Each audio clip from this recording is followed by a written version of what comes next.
जी अस्सलाम वालेकुम क्लास। आज हम अपना टॉपिक स्टार्ट करने लगे हैं which is third normal form.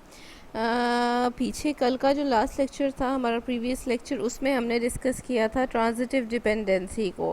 Transitive dependency को अगर हम रिकॉल करें, क्या कहती है ट्रांजिटिव डिपेंडेंसी, विद एग्जांपल इसे थोड़ा सा रिकॉल कर लेते हैं। ट्रांजिटिव डिपेंडेंसी सेज दैट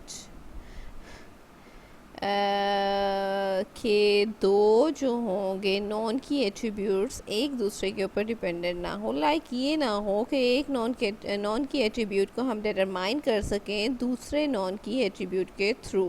इस चीज़ को हमने ख़त्म करना है अपनी थर्ड नॉर्मल फॉर्म के अंदर। जैसे कि यहाँ पे हमें एक रिलेशन दिया गया था, उस रिलेशन की अगर हम बात करें तो वहाँ पे एट्रीब्यूट्स थे कस्टमर आईडी के, नेम के, सेल्समैन के और रीजन के। अब आप यहाँ पे डिटरमाइन कर सकते हैं कि रीजन बिलोंग करता है सेल्समैन के साथ, तो it means region is a non key attribute, salesman is a non-key attribute, then these both non-key attributes are dependent। ठीक है, like salesman can determine region and region is determined by salesman। तो यहाँ पे अगर इसे हम लिखते हैं तो हम इस तरह लिखते हैं कि कस्टमर आईडी से हम डिटरमाइन कर देते हैं नेम और सेल्समैन से हम डिटरमाइन कर देते हैं रीजन। इसमें अनॉमलीज हमने डिस्कस की थी, वो आगे जाके भी आ रही है। अब हम अपने मेन टॉपिक की तरफ आते हैं जो हमने आज डिस्कस करना है, which is third normal form. एक चीज़ मैंने आपको पहले भी बताई थी, कोई भी चीज़ अपनी नॉर्मल फॉर्म में कब होती है, जब वो अपनी प्रीवियस फॉर्म में हो। लाइक आपने सेकंड नॉर्मल फॉर्म में लाना है, then the relation must be in first normal form. इसी तरह अगर आप किसी रिलेशन को थर्ड नॉर्मल फॉर्म में करना चाह रहे हैं, then it must be in second normal form and no transitive dependency exist. क्या कह रहे हैं कि एक तो वो सेकेंड नॉर्मल फॉर्म में हो और दूसरा वहाँ पे किसी भी किस्म की कोई भी ट्रांजिटिव डिपेंडेंसी मौजूद ना हो। ठीक है, ट्रांजिटिव डिपेंडेंसी एक बड़ा इंपॉर्टेंट फैक्टर है हमारी नॉर्मलाइजेशन में। नॉर्मलाइजेशन में हम क्या करते हैं कि ट्रांजिटिव डिपेंडेंसी रिमूव करते हैं किस रिलेशन से, सेकेंड नॉर्मल फॉर्म वाले रिलेशन से। अगर कोई भी रिलेशन थर्ड नॉर्मल फॉर्म में उस सूरत में नहीं आ सकता जब तक कोई भी नॉन की एट्रीब्यूट दूसरे नॉन की एट्रीब्यूट की वैल्यू को ऑब्टेन करने में, डिटरमाइन करने में काम ना आए, यानी कि मदद ना करे, तो हमें ये डिपेंडेंसी को रिमूव करना है। वही रिलेशन की बात हो रही है जो ऊपर हमने डिस्कस किया था। सेल्स का रिलेशन है, उसमें क्या है, कस्टमर आईडी है, नेम है, सेल्समैन है और रीजन है, ये सारी चीज़ें हैं।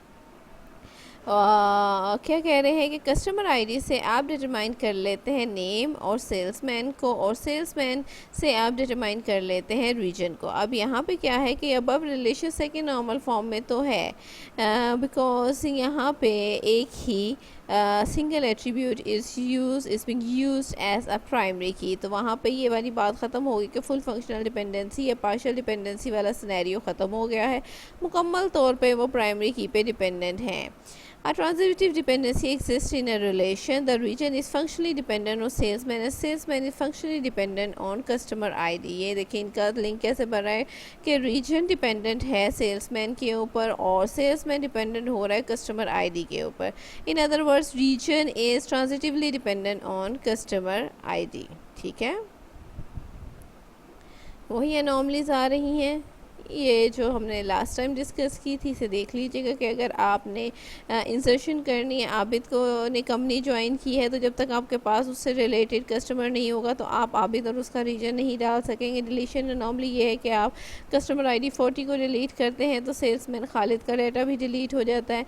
एंड मॉडिफिकेशन नॉर्मली ये कहती है कि अगर अहमद को आप अपडेट करते हैं, उसका रीजन ईस्ट कर देते हैं साउथ की जगह, तो आप देख सकते हैं कि अहमद दो जगह आ रहा है, तो आपको दो जगह पे अपडेशन या मॉडिफिकेशन करनी पड़ेगी। That would create a mess and that would be a little bit difficult because data is not data will not be inconsistent form, redundancy रहेगी यहाँ पे डुप्लीकेशन की वजह से। ठीक है, अब रिमूविंग ट्रांजिटिव डिपेंडेंसी, इसे रिमूव कैसे करते हैं? रिमूव करने का ये है कि पहले तो relation to convert a relation from second normal form to third normal form या above anomalies occur due to transitive dependency। Dependency, ये ट्रांजिटिव डिपेंडेंसी को हम किस तरह रिमूव करेंगे। आप देखिए हमारा रिमूव करने का प्रोसेस ही ये होता है कि हम रिलेशंस को तोड़ के नए रिलेशंस बना लेते हैं, लेकिन इस चीज़ का ख्याल रखते हैं कि उन रिलेशंस के बीच में किसी न किसी किस्म का लिंक ज़रूर हो। अब यहाँ इन्होंने क्या किया है, यहाँ पे एक और सेल्स का रिलेशन में थोड़ी सी रद्दोबदल कर दी है। उसमें उन्होंने क्या किया कि रीजन का कॉलम निकाल दिया। अब आप देखिए यहाँ पे कस्टमर आईडी है, नेम है और सेल्समैन है, ये 3 एट्रीब्यूट्स रह गए हैं सेल्स के रिलेशन में। और एक और रिलेशन हमने बना लिया सेल्समैन का, जहाँ पे सेल्समैन इज़ अ प्राइमरी की। अब देखिए अहमद का रीजन तो साउथ ही था, पर प्रीवियस रिलेशन के अंदर अगर आप देखें तो 2 जगह पे ये आ रहा था, और इसका डाटा हमें 2 जगह लिखने की ऐसा ज़रूरत भी नहीं। हम सीधा यहाँ पे अहमद का डाटा सिंगल टाइम्स लिखेंगे और हमारा काम मुकम्मल हो जाएगा। अब यहाँ पे अहमद का डाटा साउथ है, रीजन साउथ ही है, एक दफ़ा आएगा बशीर हो गया वेस्ट में, खालिद ईस्ट में और मुनीर नॉर्थ में। ये सेल्समैन का डाटा आ गया और सेल्समैन यहाँ पे प्राइमरी की है। अब ये रिलेशन ट्रांजिटिव डिपेंडेंसी से पाक है। अब यहाँ पे कुछ भी ऐसा नहीं हो रहा कि कोई भी नॉन की एट्रीब्यूट दूसरे नॉन की एट्रीब्यूट पे डिपेंडेंट हो।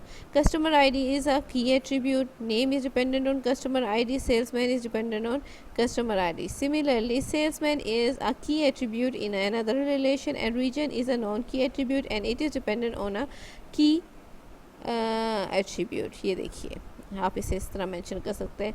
टेबल्स लिखने का आपको ये वाला तरीका पता है कि आप कैपिटल लेटर्स में टेबल लिखते हैं और ब्रैकेट्स के अंदर उसके सेपरेटेड बाय कॉमास एट्रीब्यूट्स को मेंशन किया जाता है, और प्राइमरी की वाला जो होता है उसके नीचे आप सिंगल लाइन लगाते हैं। Now both relation are in third normal form. There is no transitive dependency in this relation. The above mentioned anomalies have been removed. The determinant attribute in transitive dependency becomes the primary key in salesman relation. Done हो गया, ये chapter आपका मुकम्मल हो गया है।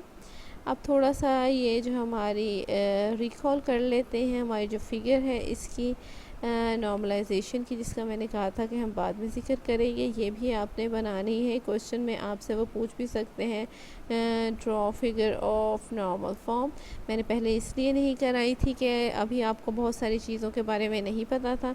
अब चूँकि आपको पता चल गया है what is partial dependency, what is transitive dependency, now you can understand this figure as well. ठीक है, अब इस फिगर को हम स्टेप बाय स्टेप ज़रा कवर करते हैं। देखिए क्या क्या है इस फिगर के अंदर।